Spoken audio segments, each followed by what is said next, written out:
Boa noite, amados irmãos, mais uma vez aqui juntos para a nossa breve meditação nesta noite. Gostaria muito de agradecer a Deus, a sua presença aqui conosco. Gostaria de agradecer também o tempo de oração que você tem dedicado à nossa igreja, ao nosso país, ao mundo no sentido geral, porque realmente passamos um tempo de grandes necessidades, de grandes lutas e precisamos sim do agir de Deus em nossas vidas nesse tempo de dificuldades. Eu tenho para a nossa breve meditação nesta noite um texto muito conhecido por todos nós, que se encontra no livro do profeta Jeremias, capítulo 33, versículo 3, que nos diz assim: Clama a mim e responder-te-ei, anunciar-te-ei coisas grandes e firmes que não sabes.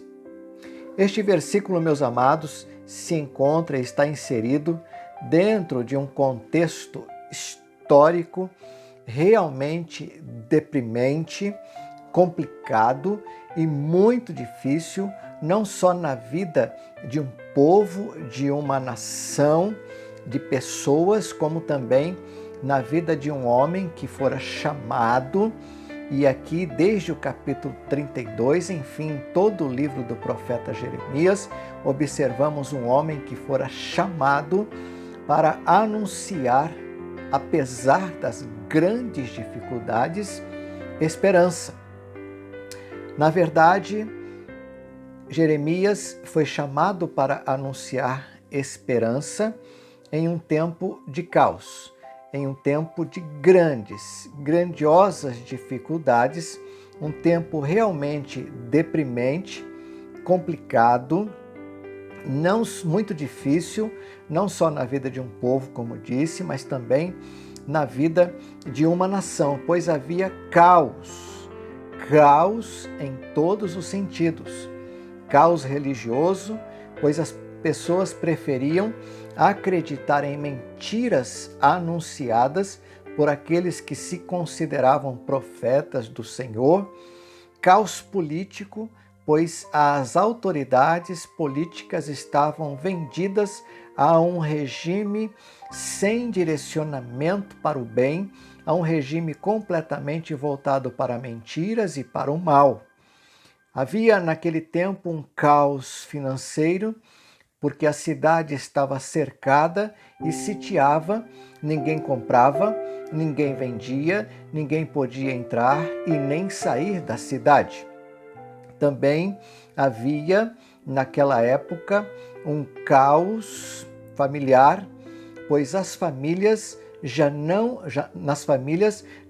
existia qualquer senso de amor, de carinho, de afeto e de respeito.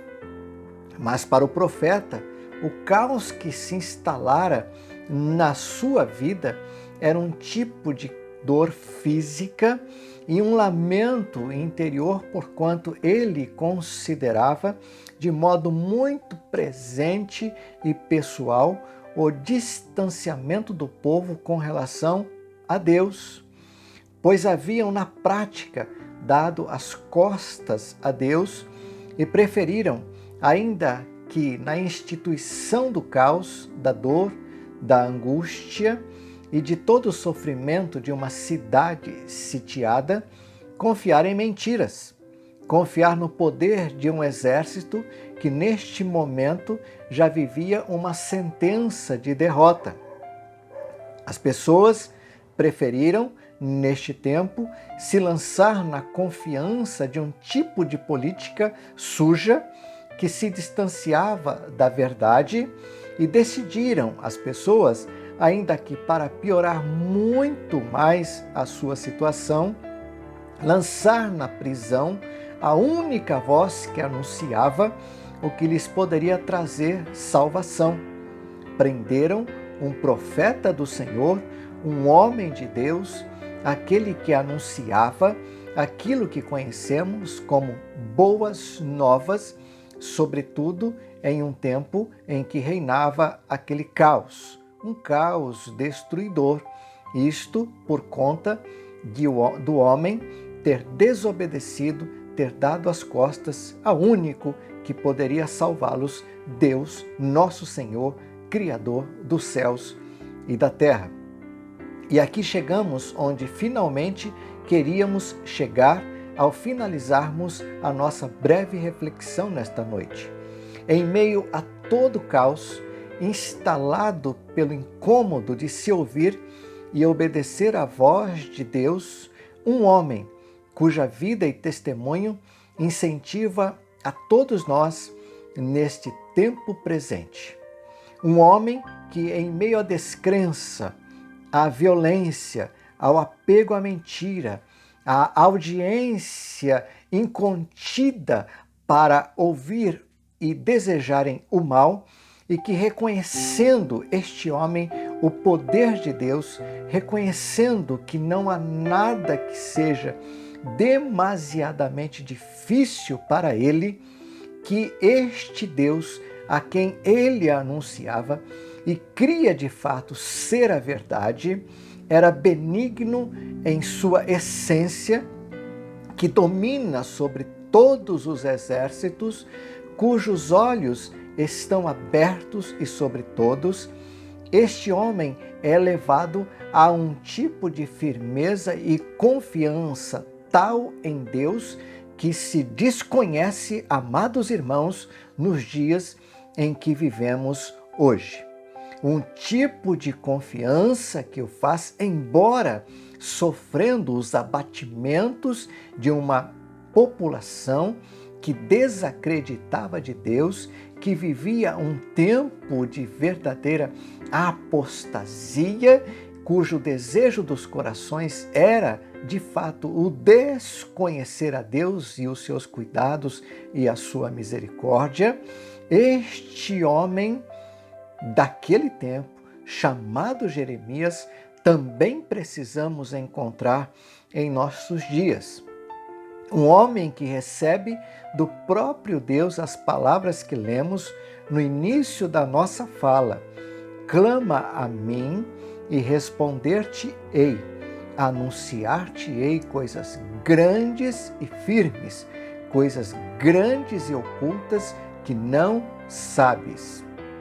No mundo que vivemos hoje, é preciso que tenhamos a oportunidade, ainda que difícil, de vermos homens e mulheres que, mesmo vivendo em meio ao caos da humanidade, onde de Deus se esquece, se lancem em confiança plena ao poder que continua regendo este universo.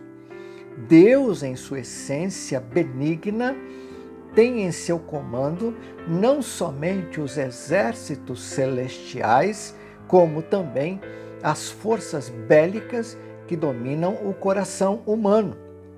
Afinal de contas, é do coração humano que procedem as mentiras, os enganos, os pecados ocultos, os pensamentos, aquilo que há de ruim em todo o nosso ser acontece dentro do coração.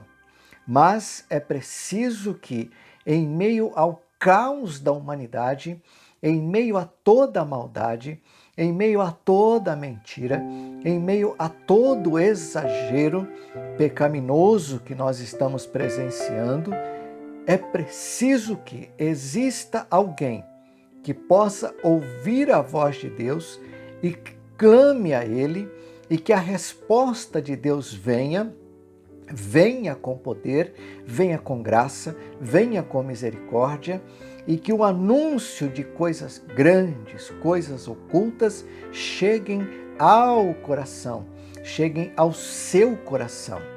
Nunca jamais nos esqueçamos, amados irmãos, Deus procura adoradores, e Deus procura adoradores que o adorem em espírito e em verdade.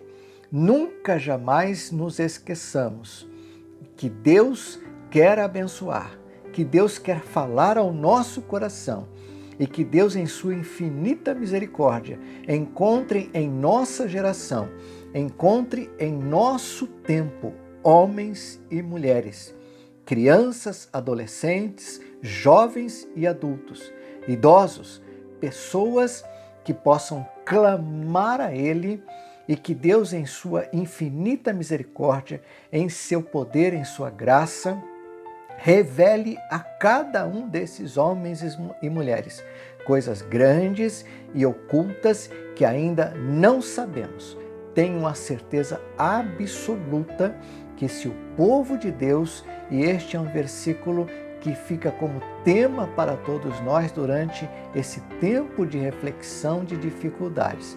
Se o meu povo, que se chama pelo meu nome, se humilhar e orar e buscar a minha face e se converter dos seus maus caminhos, então eu ouvirei dos céus, perdoarei os seus pecados e sararei a sua terra. O mundo está necessitado de que se clame a presença de Deus, o agir de Deus, e que se encontre homens e mulheres carentes, desejosos, sinceros e que possam se lançar aos cuidados do Senhor em clamor para que Ele, a seu tempo, dentro do seu querer e no propósito da sua vontade, nos revele as coisas grandes e ocultas que ainda não sabemos. Eu tenho certeza de que Deus quer nos abençoar desta maneira. Seja você este homem, seja você esta mulher, seja você esta pessoa, este crente, esse salvo por Jesus, disposto a clamar a Deus e a receber de Deus direcionamento em um tempo de caos, em um tempo de desconfiança, em um tempo de incertezas. Que Deus seja a sua certeza, a sua vida e que você continue confiando. No nome de Jesus, que Deus o abençoe. Um grande abraço, meu irmão. Igreja Batista em Jardim Santa Terezinha, meu amigo que nos acompanha em nossas reflexões. Fique com Deus, tenha uma excelente semana, em nome de Jesus. Amém.